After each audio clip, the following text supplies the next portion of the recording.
Hey friends, it's your pal Mike Shea from Sly Flourish. Today, we are going to use the new D&D 2024 Player's Handbook to make a character. I already did a whole video where I did a deep dive about my thoughts and my feelings about the D&D 2024 Player's Handbook, things I like, things I did, and all kinds of stuff. You can watch a whole other video on that. But then I thought it'd be fun to actually use the book for the first time. I've never tried it before. I've built characters before, but I've never built a character with this book before. And I haven't done I didn't rehearse this to see what it's like to actually build a character using the 2024 Player's Handbook that we have. If you enjoy this show, please check out the City of Arches Kickstarter. You can find a link in the show notes to either be notified of the launch of the Kickstarter or to back the Kickstarter itself. If the Kickstarter is live, you can get access to a 42-page preview of the Kickstarter. This is for the City of Arches, a high fantasy city sourcebook built for lazy DMs. It is a book that I have been working on for 2 years. I'm super proud of it. It is really, really cool. I think you're going to love it. Please check out the Kickstarter below. This show is also brought to you by the patrons of Sly Flourish. Patrons of Sly Flourish get access to the awesome Lazy DM community over on Discord. They get access to all kinds of tools, tips, tricks, and accessories to help you run your role-playing games. And they help me put on shows like this. To the patrons of Sly Flourish, thank you so much for your support. A disclaimer. The video is a sponsored video because I did get a free copy of the D&D 2024 Player's Handbook from Wizards of the Coast. I received no other compensation nor any instructions on what I was to do with it. The only instructions I got was not to talk about the internal workings of the book until August 1st. Today is August 2nd, so we're totally cool. But I have received no other instructions, no other compensation from Wizards of the Coast for this video. Yeah, so there's no character sheet. There's no PDF of a character sheet yet, but there is inside the book. When you go to character creation, they have a kind of cool look at the character sheet with little numbered sections. And I was like, you know what? It's kind of a bummer that there's no character sheet in the book, but I could probably use this. So I took out my handy phone, I took pictures of it, I turned them into a PDF, and I printed them out. So what I have here in black and white is a paper copy of this same character sheet with all the numbers that I'm going to use to make my character today. However, I do note that the numbers are unfortunately sticking right in the center of these things, so I'm going to have to kind of write around them. It's still going to work. And I'm sure there'll be a PDF of the character sheet probably 5 minutes after I'm done recording this video. But this is what I'm going to use right now because I think it'll be fun. I have not done any research on making a character other than reading the book itself. I haven't tried to do this before, so it's going to be kind of fun and interesting to see how hard it is to make a character. I've got my nice drafting pencil ready. I got a kneaded eraser, which I will probably need. I have some dice in case I need to roll stuff, and we're going to get started. One thing is I'm not going to have a character in mind, and I'm actually going to roll randomly on the class, but we're going to walk through things step by step. So I'm going to skip the instructions, like what are the rules of the game. If you ever wanted to, if you want to learn more about the rules of the game section, you can do that. You can see my other video where I talk about it. Get ready. Talk with my DM. My DM's a jerk. I don't like talking to him. Choose a character sheet. Okay, you can record the main details. I've got the character sheet that I'm going to choose. I need some glasses. I can't read. My specs. So you record the character details in the character sheet, blah, blah, blah, blah, D&D Beyond. Yeah, and by the way, it does mention D&D Beyond a lot in this book, and I wonder if 10 years from now that we're all going to look back and go like, hey, where's the book talking about Gleemax? But we'll see. Probably D&D Beyond will be around. But I don't know, 10 years? 10 years is a long time. This book is almost certainly going to last longer than D&D Beyond is. So it's always interesting when they reference D&D Beyond. That's going to be a little bit of legacy. Anyway, the two little bad sessions here. Create your character. 1, choose a class. We're going to do that randomly. Determine an origin. We may do that randomly. I may pick one. Determine ability scores. I'll do that. Choose alignment and fill in the details. So that's, those are the 5 steps. In the character sheet in the following pages, many spaces are labeled with a number that corresponds with one of those steps. So classes, we have 1, 2, 3, 4, 5, 6, 7, 8, 9, 10, 11, 12. I should have known that, right? It's the same classes it's been for 10 years, but I still don't know how many classes it is. I'm going to roll a 12-sided die, and that is the character that we are going to make. 1, 2, 3, 4. Druid! I never play a druid, so that'd be cool. All right, so I'm going to be a druid. So what do I need to know right away? Right on the thing, they have number 1 is your class. My class is druid. Anything else I can level will be 1. I can't write it in there, not enough room. Any other little ones that I should be considering? Probably not until I actually get to the class section. I don't see anything else, but I know that I'm a level 1 druid.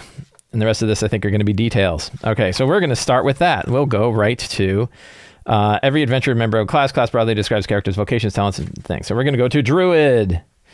Where is the Druid? That's Bard. There we go. Look at that Druid. Cool Druid artwork. So primary ability, Wisdom. I know that Wisdom is my primary ability bonus. So I'll just put a P there. I knew that already, but I want to do it. Hit die is D8 per Druid level. So do they have hit dice on here? Where are hit points? I'm learning this character sheet. We're all learning it together. Where the hell are hit points? There are hit points. Okay. I don't see... Oh, hit dice. Okay. Max is... So that's spent an 8, but it's an 8. I'm going to just do a little 8 up there because it's a D8.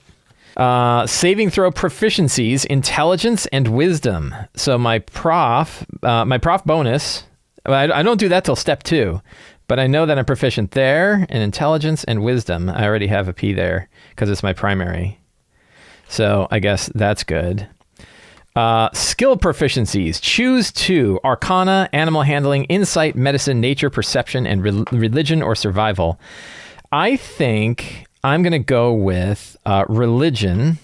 Where is Religion? Religion's up here as one of them. And probably Perception, because you can't go wrong with Perception. And also Perception and Wisdom is my primary stat. So that's going to be a good one. Weapon proficiencies are down here. Simple. All right, so I got my simple weapon proficiency. Tool proficiency, Herbalism kit. You can tell that my sheet did not, I could have done better on this sheet by making that area a little bit lighter. Such is life. I made it too dark. Tool proficiency. Okay, armor training, light armor and shields. Light and shields. I don't think there is any longer a restriction on druids being able to only use armor without metal in it. I think they just got rid of that completely. There was this really funny argument in the 2014 version where it said druids choose not to wear metal armor, and players were like, well, I choose to. And the DM would say, but it says you choose not to. And then the player would say, but I choose to. And they're like, no, you can choose to play in another game, if you ask me. Druid class features. So there's a section that says class features. That says 5.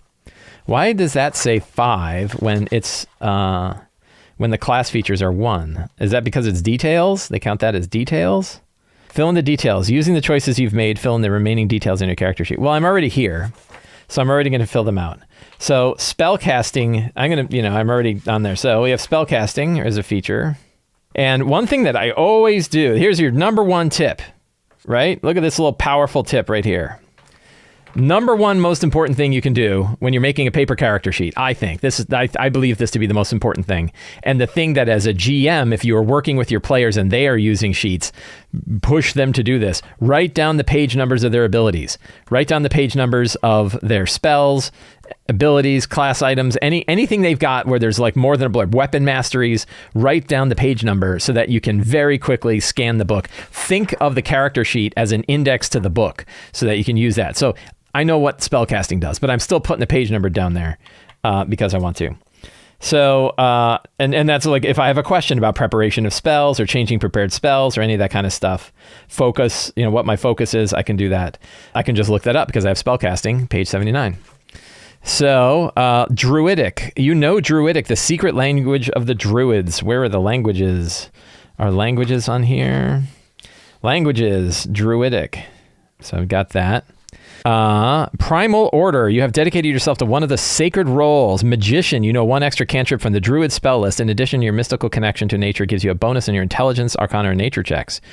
This bonus equals... Or Warden. Trained for battle. You gain proficiency with martial weapons and training with medium armor. I think I'm going to go with Warden. Warden sounds fun.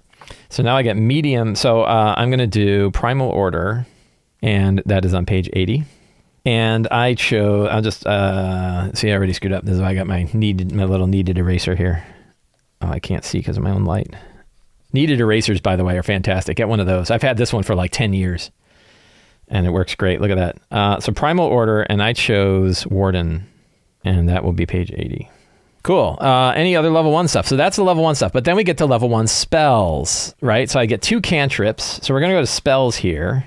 And we are going to say cantrips. Let's see. Let's take a look at this. Spellcasting ability, Wisdom. And I don't know what that's going to be yet. I'll fill in that later. Spell slots are whether or not they are total expended or not. That's kind of interesting. Oh, it tells you how many, and then there's like a little slot that you can fill in. That's kind of cool. But it doesn't show me how many I get.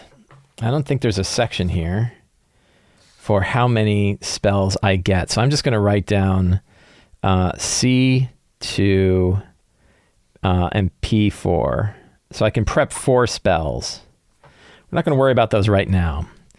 But I do have 2 cantrips, so I'm going to put little C's next to there. And then I'm not going to write down all of the spells, obviously, but I can do the ones that I'm going to prep. So I'm going to do 4 ones down here for the spells that I'm generally going to prepare. Obviously, I could swap these out if I decide to change, but I bet you I'm probably going to stick to the same ones. So that is it for the class, right? I think all my class stuff I think is done because I'm already level 1. I mean, I haven't chosen my spells yet. I guess I could go through the list here. I could go to my, now I've got this list and I'm lazy. I'm not going to read all these, but I'm going to assume that they're similar to what I want. So I probably want 1 strong combat cantrip. And of those, Poison Spray is there, Shillelagh is there, Thorn Whip is there. Thorn Whip is a common one. I think I might, let's take a look at Shillelagh. Oh God, I just broke my pencil, I think. So we're going to go to spells in the back and Shillelagh.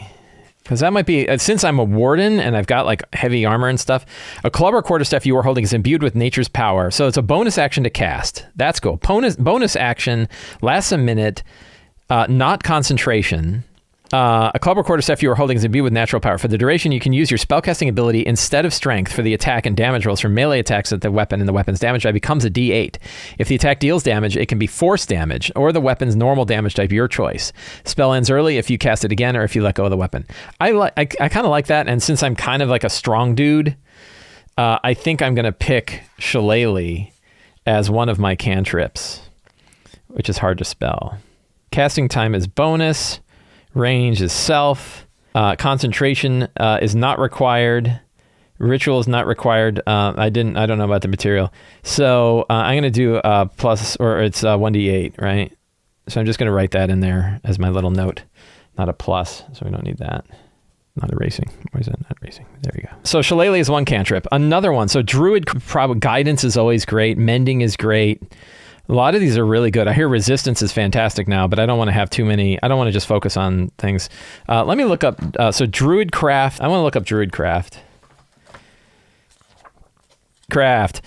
Whispering in the spirits of nature, you create one of the following. Weather sensor. You create a tiny harmless sensory effect that predicts whether the weather will be affected at your location for the next 24 hours. That's kind of fun. Bloom. You instantly create a flower blossom or a seed pod. Sensory effect. You create a harmless sensory effect such as falling leaves. Spectral dancing fairies, a gentle breeze.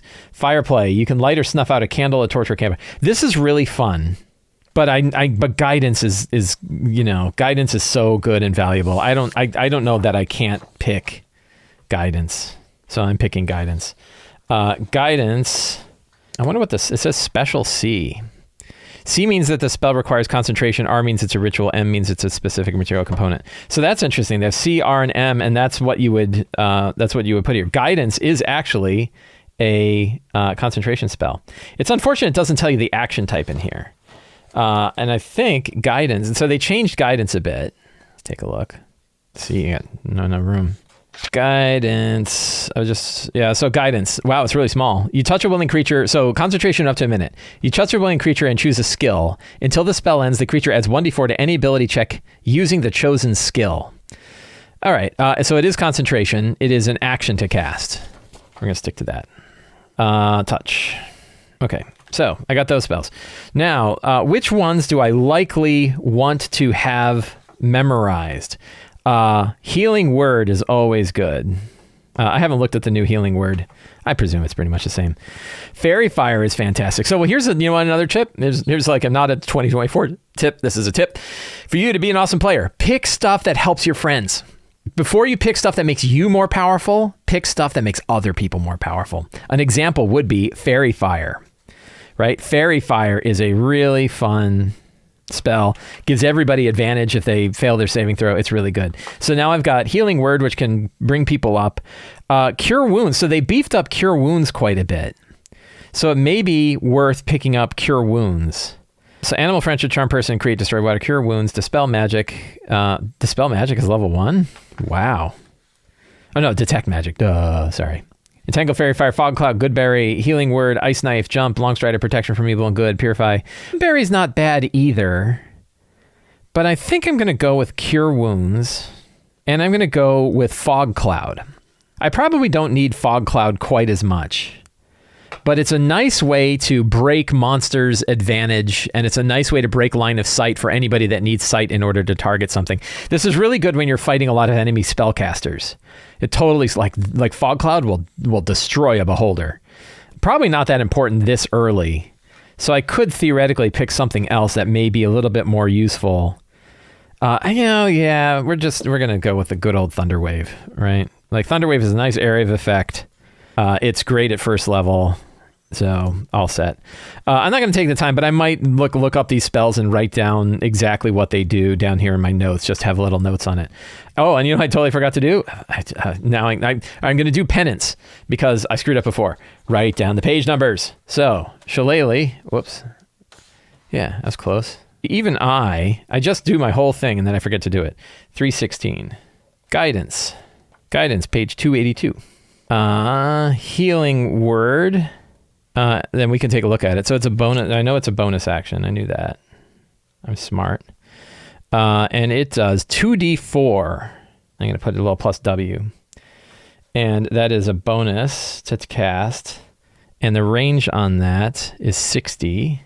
That's pretty far. Page number 284. Fairy Fire. Fairy Fire first is on 271. And it is 60 feet. Action, concentration. So action, 60, concentration, and 20-foot cube. Objects in 20-foot cube are outlined in blue-green light, your choice. Each creature in the cube is also outlined if it fails a dex saving throw. So say we're going to write dex for the save and 20-foot cube in the notes, just so I have that. But I already have the page number. Cure Wounds. Cure Wounds got beefed up. A lot of people are like, oh, you beefed up Cure Wounds, it's going to ruin the game. And my thought is like, man, I totally get why they did it, which is so many times I've had players say, you know what, it's not even worth healing me. This guy's doing way more damage than we can heal. Just get me back up on my feet when I'm down. So will it make it a little easier? Maybe, but now it actually makes the spell worth casting outside of the fact that somebody is down. It is range touch, action. I knew that. Touch. Pay, and it does regain hit points 2d8. So I'll just write 2d8. Is that 2d8 plus your thing? Yeah, 2d8 plus with, or yeah, 2d8 plus. We'll do C, which is the casting modifier. Right, spell casting modifier is up there. Is Healing Word the same way? Healing Word is page 284. See, I already need it. Healing Word plus your spellcasting ability modifier. Yes, that's different than your attack bonus. Right? Yeah, so that would just be wisdom. It's the ability modifier, not your proficiency. Cool. All right, and then Thunder Wave. Wave. Action. Page 334. Self. And its area. Oh, I'm reading the wrong one. Self. 15-foot cube. Con save. And it's 2d8 thunder. Plus 10 feet, plus push 10 feet. I'm just doing a little shorthand there. So now I've got that ready to go. I've got my, most important thing is I got the page numbers of the spells, but now I've actually gone through the spells. So I think that is it for class, right? And this was like a pretty meaty class. Like when you're a druid and you got six spells you got to figure out. But I think that is everything. So we will now go to the next section in character creation, according to their list. I should read the longer one. Okay, so choose a class. Let me just make sure. Choose a class. Write it down in your character sheet. Class option summarizes the classes. It shows you what their primary bonus is, tells you their complexity. Druid is considered high complexity. That's bad for me because I am a simple man. Write down your level, did that. Note armor training, did that. Hold that thought. Fill in more details about your class later. Choosing your class is the most important decision you make in creating a character and informs many decisions you make later steps. You'll return to your class's description in Chapter 3 several more times before you're done. Step 2, determine origin. Determine your character's origin involves choosing background, species, and 2 languages. A character's background represents the place and occupation that were most formative to blah, blah, blah, blah, blah. Choose a background. So here's an interesting table. Ability scores and backgrounds. It tells you right away which one of the backgrounds fits the ability that you've got. And I've got Acolyte, Farmer, Guard, Guide, Hermit, Sage, Sailor, Scribe, and Wayfarer. I think we'll go with, so I could go with Guard, I could go with Guide. I think we're going to go with Guide. Now, here's the trick. I don't know what the feat is for Guide, and it could suck. So I'm going to cheat. And this is what's going to happen. And I was listening to my friend Teo Sabadia talking about this yesterday. And the problem is when you put feats on backgrounds, it means that you're going to want to cheat. And so I'm going to look at the guide and say, what feat? Magic Initiate, Druid. Well, I'm already a Druid. So that's not really great, right? Because like I get another spell? I already have plenty of Druid spells. If it was like a wizard spell, that'd be pretty good. So guess what? We're not picking guide anymore. And that's the problem. When you tie the feat to the background, it means I'm going to want to min-max the background in order to get the feat I want. Farmer, I know, gives toughness. That's not bad. Oh no, I need wisdom 1. But farmer gives me wisdom. So I could be a farmer and then I get, I think a farmer is toughness. Right? The tough feat. So I'd immediately get more hit points. So I like that. So I would rather be a farmer than a guide just because of the feat that it's going to give me. I could pick Acolyte if I did want another spell, but I'm already, stretching my brain by being a druid in the first place. Hermit gets the healer feat. Let's take a look at the healer feat. Where are the feats? My friends probably would love the healer feat. It's a general feat. That's why. Healer feat. Battle Medic. If you have a healer's kit, you can expend 1 use of it and tend to a creature within 5 feet of yourself as a utilize action. That creature can expend 1 of its hit point dice, and you can then roll that, and you then roll that die. The creature regains a number of hit points equal to that. Healing rerolls. Whenever you roll a die to determine the number of hit points you restore with a spell or this feat's Battle Medic benefit, you can re-roll the die if it rolls a 1. You must use the new roll. So that would be pretty strong. That actually is very strong with the druid. So I think, again, and going in I want to be friends to I want to be a good friend, I'm going to pick the hermit one only because it gives me the bonus to wisdom and con, and it gives me the healer feat. I actually don't, I'll role play my way into picking hermit, but let's be honest, I only picked it because that's the set it's got. So when it tells me, hey, here's your background, that is the background I'm going to pick is hermit. And then the feat, it says record your feat. Background gives you a feat which grants your character particular abilities, blah, blah, blah. Write the feat on your character sheet. I presume, feat is down here in this section because you're going to have so many of them. And I forgot to grab the page number. Healer, look at that, 201. Healer 1. Now I could jot down a little bit of details on this. And let me say, if you have a healer's kit, so I got to go buy a healer's kit, right? Because it's not a tool that I'm proficient with. I'm proficient in the herbalism kit. So I'll have to get one of those. But reroll 1s. I'm definitely going to put it on here, right? That's what it does. Let me just look at it. Whenever you roll a hit point, whenever you roll a die to determine the number of hit points you restore with a heal spell or this feat's Battle Medic feature, you can re-roll the die if it rolls a 1, and you must use the new roll. So I just put re-roll 1s. And I'm not going to worry about anything else on that. So now I've got my background. I still don't have... So let's go back to the character creation thing. So choose a background. It said choose background first, right? It doesn't have species. Where the hell is species? Oh, species is way up here. All right, you do that late in the character creation process. That's interesting. Record your feat. Did that. Note proficiencies. Your background gives you proficiencies in 2 skills and with 1 tool.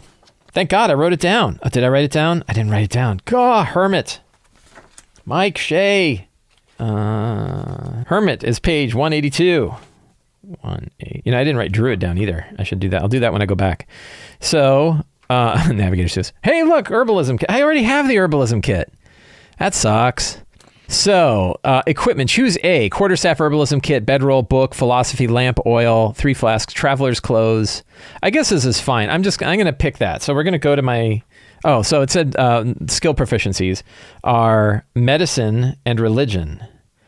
So I already picked religion, so I'm actually going to change that one. So now I'm going to go back because I don't know, I erased it.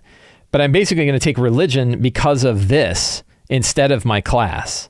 And then medicine is a good one. Tool proficiency, herbalism kit. I was already proficient with that, I think. So that's good.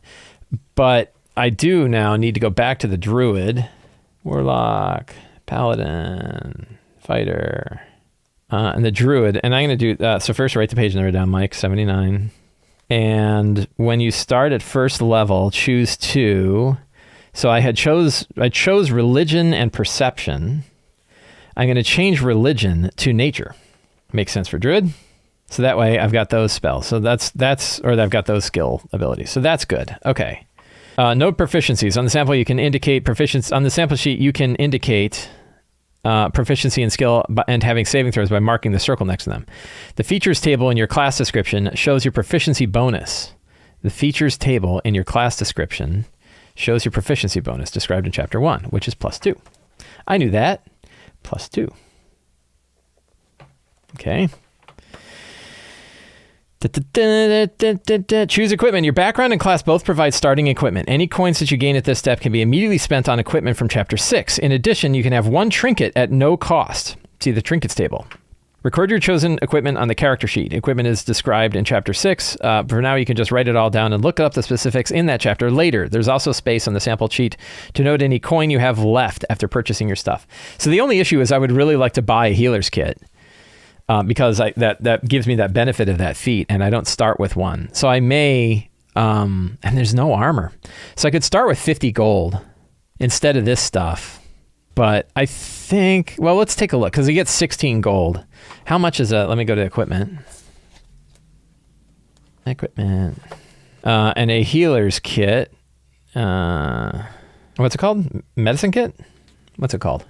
What's the thing I need? The feat is on page 2. If you have a healer's kit, so it is called a healer's kit. So tools, it is not considered a artisan tool. It is not considered an other tool.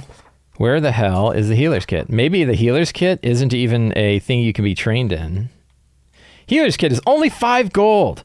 Healer's kit has 10 uses as the utilize action, so I'm going to just buy one of those. Okay, so I thought the healer's kit was like another kit. So I am in fact going to take the pack that the freebie pack that the hermit gets. So we will go to equipment, and we are going to write no armor. Man, that sucks. Quarterstaff, herbalism kit, abbreviate that.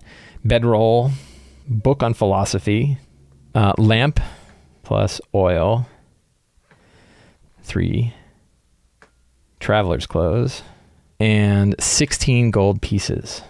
But I am going to go, is now the time to buy crap? Let's see. So no, choose starting equipment. Yes, you record your equipment. So now is the time to go buy crap. And there's other things I want to buy. Like, I don't know, armor would be nice. I don't want to freaking get killed. Can you, so quarterstaff, so it's versatile, so I can swing it. But if I do shillelagh, I can, and there's actually not a reason. Oh, it has topple. Oh, topple. Woo. I'm going to take that. So I can use a quarterstaff. I can use it one-handed, but when I use it as a shillelagh, I can use it one-handed and still have it be a D8. So that's cool. So I'm going to do that. But what I really need is armor. So with my 16 gold, so one thing I'm going to buy is the healer's kit. Where was that? Healer's kit is going to be useful. 5. So now I'm down to 11. I have to do this math in my head. I guess I could just add gold, but so now I'm at 11 gold. And now the main thing I need, I think, they don't really have rations. I'm sure I'm fine. I'm playing too much Shadow Dark. So I really need armor. Where's the armor? Good on weapons. Oh God, I folded a page already. I've ruined the book. Look at that. So cheap. I'm looking for cheap armor. 10 gold pieces will get me leather armor. Studded is 45. So I can spend 10 and get leather armor, which I think I'm going to do. So it's interesting. Oh, stealth is disadvantage. So padded is only 5. And it's still the same armor class, except stealth is hosed up. I'm going to go ahead and splurge. And I'm going to write down 11 plus dex. And now I have 1 gold piece left. Hope I don't need to buy anything because I got 1 gold piece. I need to go on adventures. All right, so I got my equipment. Let's go back to character creation. Choose your equipment, background and step provides starting equipment, any coins you get in the step, blah, blah, blah, blah. And makes it. You also have a trinket. I almost forgot about the trinket at the end of this chapter. Trinkets. I want a trinket. D100. 37. A weightless stone. That's kind of cool. Add that to my sheet. I totally screwed up on my equipment. Because equipment, there is a starting equipment section that includes all of your cool stuff. So I could choose A or B. Leather armor, shield. Oh, thank God, a shield. Sickle, druidic focus, quarterstaff, explorer's pack, herbalism kit, and 9 gold pieces. So I messed up on my equipment, and I actually get a lot more stuff. So, and now I get my money back. Oh, it's going to be hard. You know, I'm going to just, I know I'm getting so I think I get 10 gold back for the leather armor, and that is included in here. But I get a shield. Thank the gods. So that means my armor class with a shield is a glorious 14. That probably saved my life. Excellent. And I get a sickle, leather armor, shield, sickle, druidic focus, quarterstaff. I already had that. Explorer's pack, herbalism kit, and 9 gold. So I get another 9 gold. So now I'm at 19. I'm rich, man. 19 gold. Way better. 19 gold, 8 silver, 6 copper. And that's because I bought a sling plus 20 bullets. Not a lot of room for equipment on the sheet. No magical attuned items yet. That will come later. I do want to look up the Explorer's Pack. Explorer's Pack. So we're just going to put the page number there to say like the stuff that I've got. I'm going to write it on here. 225. Write those page numbers down, boys and girls. The Explorer's Pack comes. Oh, I already had some of this stuff. Backpack, bedroll, flasks of oil, 10 days of rations. There is rations. Rope, tinderbox, 10 torches, and water skin. So I put that in my Explorer's Pack. If I need it, I can blow it out. But then I've got like a ton of other stuff on this list. So yeah, there's equipment. Man, I can't believe I screwed that up. A fun little thing. Trinket at no cost. Record your chosen equipment in your character sheet. Equipment is described in Chapter 6, but for now you can just write it all down and look up the specifics in the chapter later. Too late. There's already space in the sample sheet to note any coins you have after purchasing, as well as treasure you acquire in your adventures. I need to go on an adventure. Now we're down to species. Choose a species for your character. The following species our options are detailed in Chapter 4. Aasimar, Dragonborn. Do they have a list of these somewhere? No. 1, 2, 3, 4, 5, 6, 7. So there are 10 species. So I'm going to roll randomly. We're going to be a random druid. 4. I got a 4 in the class too. 1, 2, 3, 4. I am an elf. Elf druid. I can go right to the sheet and I can say species elf. Cool. Go to our species. So I think that must be, yeah. So here we go. Look at that. Elves. Elf is 189. Put that down. 189. Created by the gods of Corellon. Yeah. Lore. There's drow, high elves, and wood elves. I'm going to roll randomly. What do you think of that? We had D6. 1, 2 is drow. 3, 4 is high. 4, 5, 6 is wood elf. And I got a 6. I'm a wood elf. Wood elves carry the magic of primeval forests within them. That fits. They are known by many other names, including wild elves, green elves, forest elves. Grunach and reclusive wood elves are of the Greyhawk setting, while the Kaganasi and the Terendal are wood elves of the Dragonlance and Eberron settings, respectively. So it talks about that. Cool. You know what it doesn't have in here? Names. I don't see anything about names. That is a bummer. Hey, my mom is here. Hi, Mom. I'm making a D&D character. Live. On the air. Like I did 30 years ago. Except without Twitch. So, yeah, it's weird. There's no character names. I don't know what they're going to say. And then what? I gotta go look them up on the internet. Go to slyflourish.com and look at the random name generator. So, what do I need to know? What did it tell me to do? So I picked an elf. Choose your species. You follow the species that are detailed, blah, blah, blah. Once you've chosen a species, write it on your character sheet, then record the species traits. Your character's size and speed are determined by the character species. Record these and appropriately place in the character sheets.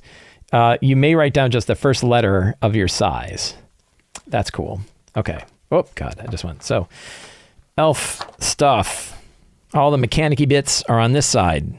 Where do I record it? So this is all 3, I think? Not yet. So where do I write this stuff down? Species traits under 2. So where's speed? Speed's got to be on here somewhere. Speed is 2, and I move 30 feet, right? I think that's what it said. Oh, why am I going there? 30 feet. So we say speed 30. Dark vision. I have dark vision. I am medium size. Speed 30 feet. I am humanoid. I don't think, is that on here anywhere? I don't think that's on here anymore. I would make the assumption. Elven lineage. You're part of an elven lineage that grants you supernatural abilities. Choose a lineage from the elven lineage's trait. You gain the level 1 benefit of that lineage. So level 1, and of what elf? Your speed increases to 35. You also know the Druidcraft. So did I pick Druidcraft? Druidcraft was the cantrip I wanted. That's cool. So I get it automatically. I'll go look that up at some point. I lost my needed eraser. Where'd my eraser? There it is. Thank God. Because I have to change my speed because I actually move a little bit faster. So I move a little bit faster. Speed increases, you also know the Druidcraft. So at level 3, I get Long Strider, and at level 5, I get Pass Without Trace. Woo! You get Pass Without Trace as an elf. Doesn't even matter what class you are. That's crazy. Pass Without Trace is really good. Fey, so other species traits. So Elven Lineage. So I should put Wood Elf up here. So I had Dark Vision, Fey Ancestry. Advantage on saving throws you make to avoid or end charm. Save... AD. Keen senses. You have proficiency in the insight, perception, or survival skill. So I already took perception. Insight's pretty good. Can't go wrong with insight or survival. But as a hermit, I'm probably more about survival. So we'll take that. So keen, survival, trance, and that's it. So those are all of my species things that I've got going on there. I don't think there's anything else I need to do there. So let's go back to character creation. Imagine your past. I'm going to do mine in City of Arches. So I came through the archways. I don't remember where I came from, but I came out of the forest. I spent a little bit of time in the City of Arches, but I found it too crowded for me. So I ended up deciding to go to the Revlin Marshes and spend some time in the Revlin Marshes kind of studying the old ways. But now I know that a darkness has risen up in the City of Arches, and I need to go out there. And in my travels, I have run into one or two other people who I know also feel the same way that I have, and I want to go spend time with them. So I will join the group in order to stop the darkness that is encroaching upon the City of Arches. So we'll do that. There's my background. There, I thought about it. Choose languages. Your character knows at least 3 languages. Common plus 2 languages you roll or choose from the standard language table. Knowledge of a language means your character can communicate, read, write. Standard language table is standard that are widespread. Every player knows Common, which originated in the planar metropolis of Sigil, the home of the multiverse. That's interesting. Let's slide the little multiverse stuff in there. The other standard languages originated with the first members of the most prominent species in the worlds of D&D and have spread widely. So is there any... I don't know if there's anything that would tell me why I got additional languages. I guess it would tell me in the class features if I did. Rare languages tables list languages that are either secret or derived from the planes of existence and thus less widespread. So I'm going to roll randomly. I like this. It's got a nice one. So I have Common, so languages. I picked up one other. Oh, I had Druidic, right? Druidic was a language that I had.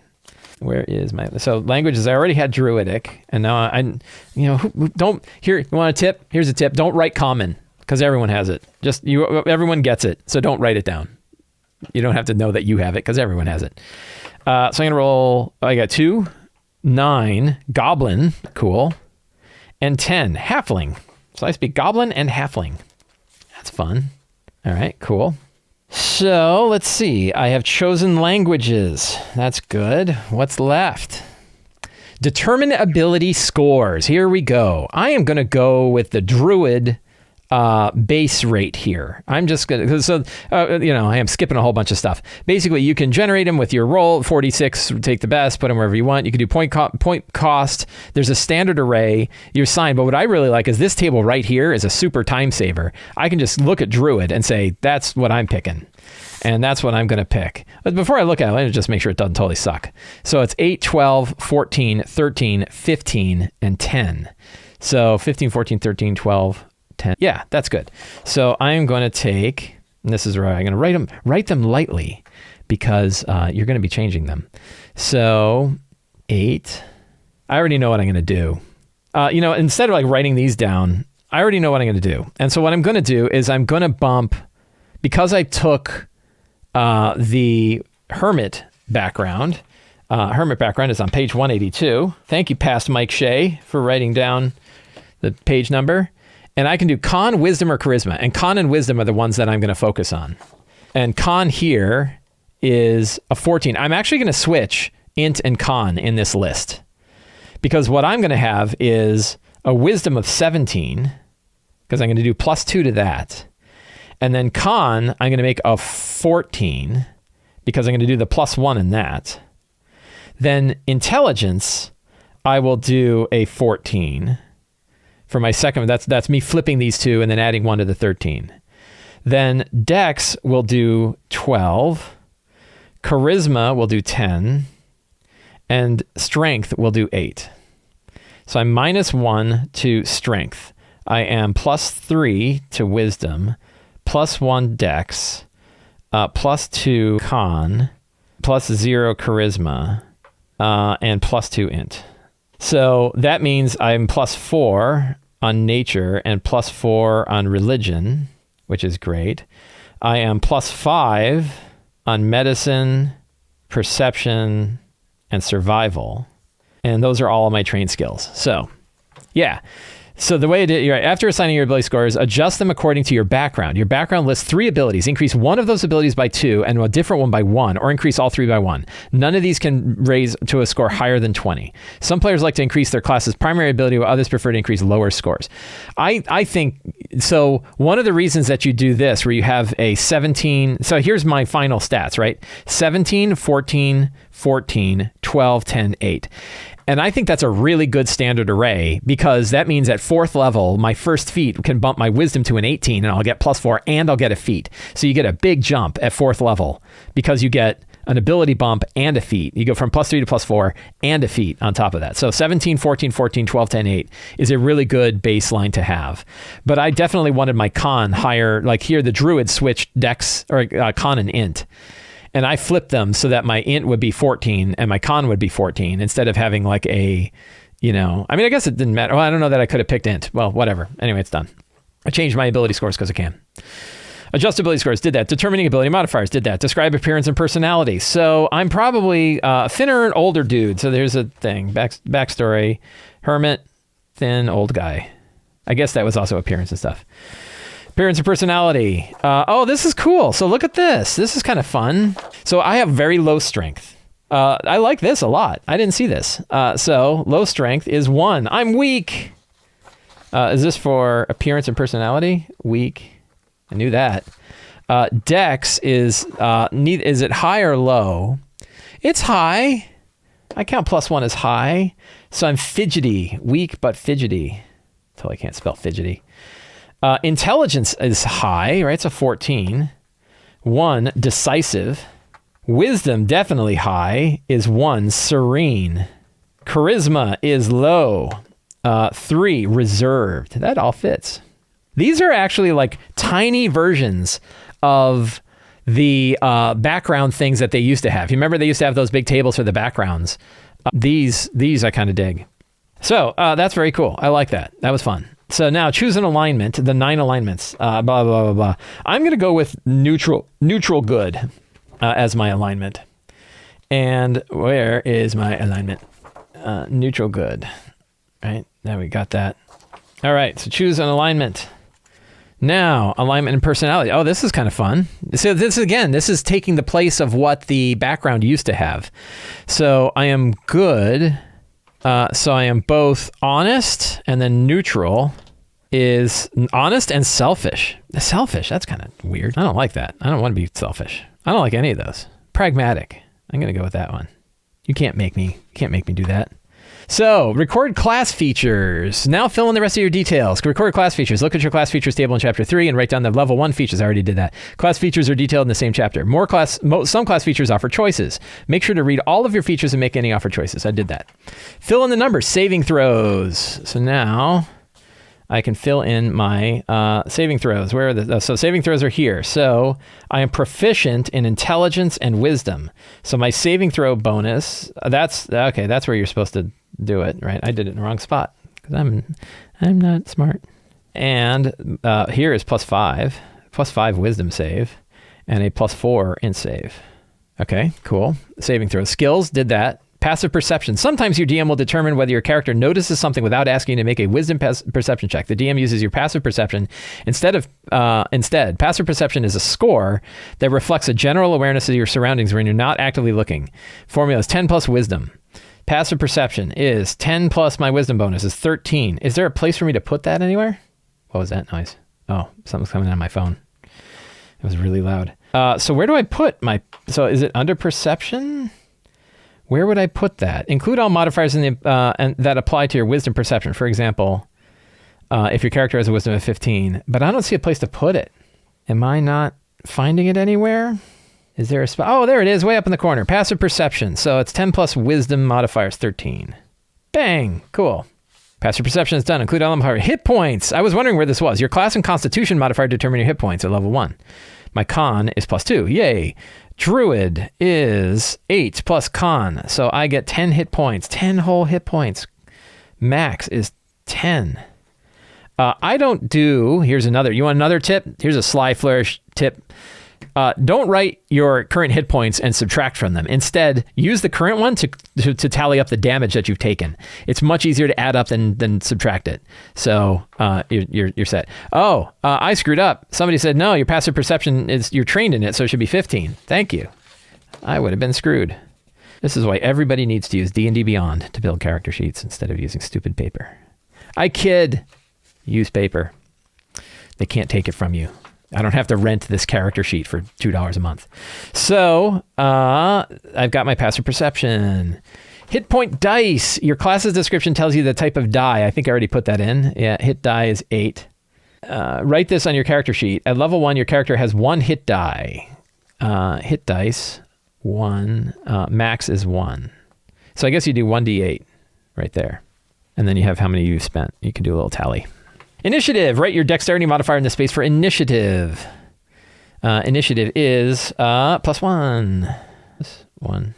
Armor class. Without armor or shield, your base AC is 0, or is 10, plus your dex modifier. If your starting equipment includes an armor, I don't have a shield. Can I buy a shield? I need a shield. Because it didn't come with one. Quick. Can I buy a shield for 1 gold? Or am I have to go jack a dude? Shield. Oh, 10 gold pieces. Shit. I really need a shield. I need to go jack a dude who's got a shield. So, but I know what my armor class is because I have leather, which we determined was 1, and then my dex is 1. So I have a high AC of 12. Dex modifier, if your starting equipment includes a shield or both, calculate AC using instead in Chapter 6. Class feature might give you a different way to calculate attacks.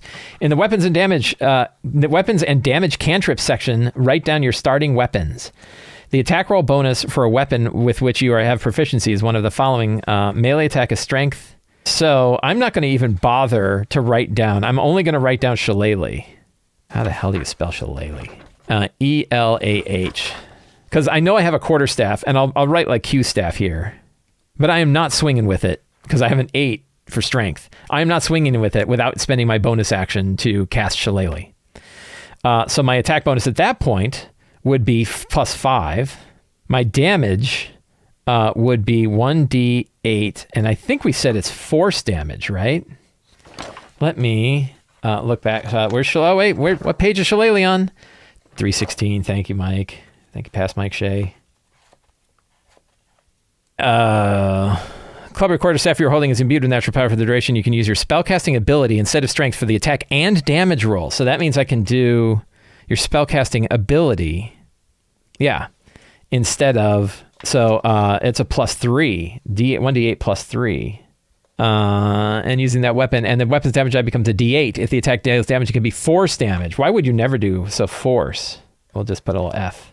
It can be force damage. The spell ends if you cast it again or if you let go of the weapon. So that is slick, right? So that's really the only... I think damage cantrip-wise, that's all I've got is Shillelagh. So I have to move up and attack. I probably ought to get something to throw But I don't think there is anything. I don't have any ranged weapon attack. That's bad. You want another Mike Shea tip to grow on? You should always have a ranged attack because you're going to get stuck in a bog and some dude's going to fly around you and make fun of you. So always have a ranged attack. I'm going to look at a sling like the old days, like the old ways. Is there a sling? Sling. 1 silver piece. Yay. I'm putting sling.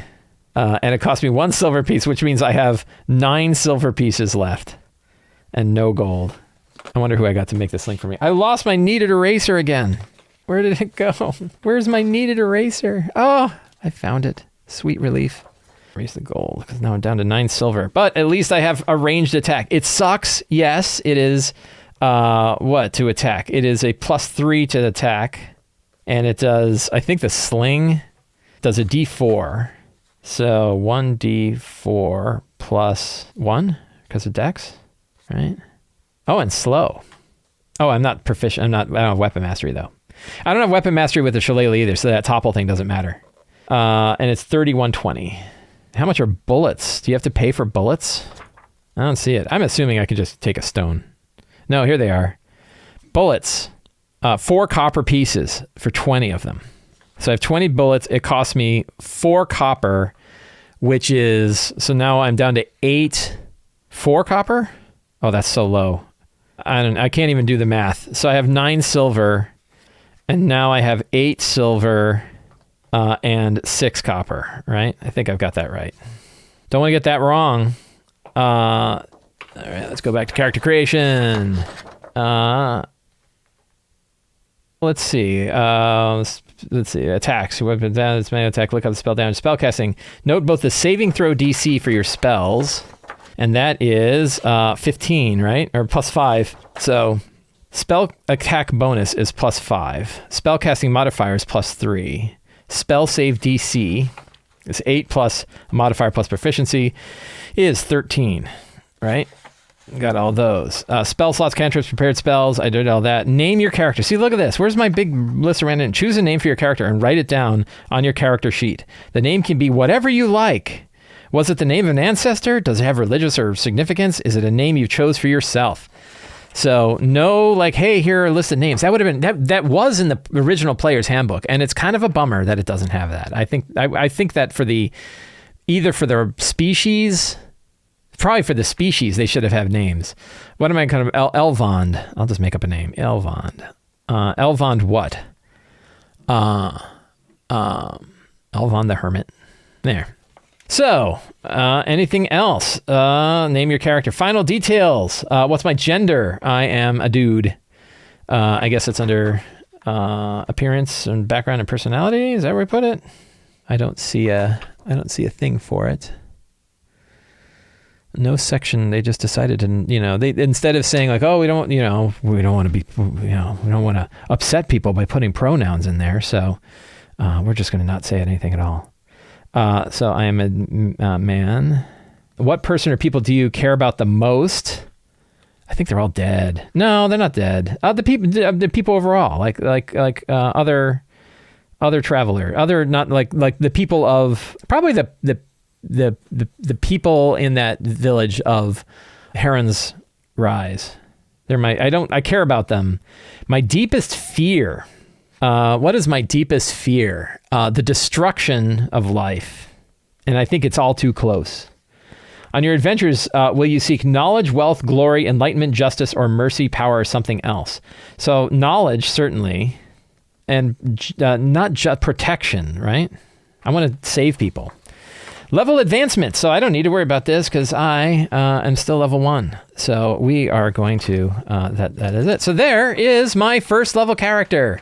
I walked through the whole steps. I like it. I didn't find anything to be particularly hard. I kind of cheated a bit by doing all my class stuff at once instead of having everything else. But I feel like I've got a good, fun character ready to go.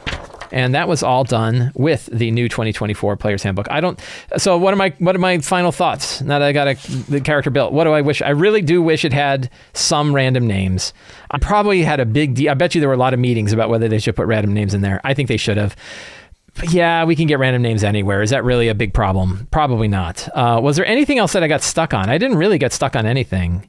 I think it's a little interesting that you jump around from your class to the background. One of the things, so Teo's talked about this in his video, other people have talked about it, the idea of starting with your class and then working into background and species seemed off to people. I actually think it makes sense because the class is such the big thing about your character. To me, it makes far more sense that you're going to want to start with your class and understand your class before you're going to pick your other stuff. Now, maybe species could have come before class, but not backgrounds. Like, you're not going to pick that. So I guess it's really a question of species or class coming first. I do think because they tied starter feats to background, that their process of choosing a background and then picking the feat is not going to work. And that instead, you're almost always going to want to look at the backgrounds to find the feat that's actually going to work well for your character. And then you're going to end up choosing that background. This was one of my complaints about the book yesterday when I did my big overview of it. I noticed that, and making a character, that's definitely what happened. Because like I was looking like, oh, I want to be, I forget what it was. And I was like, oh, it gives me Druidcraft. Like I don't even freaking, or not Druidcraft. It gives me like another Druid cantrip. And especially considering that I got something else that gave me Druidcraft. Oh, I never did look that up.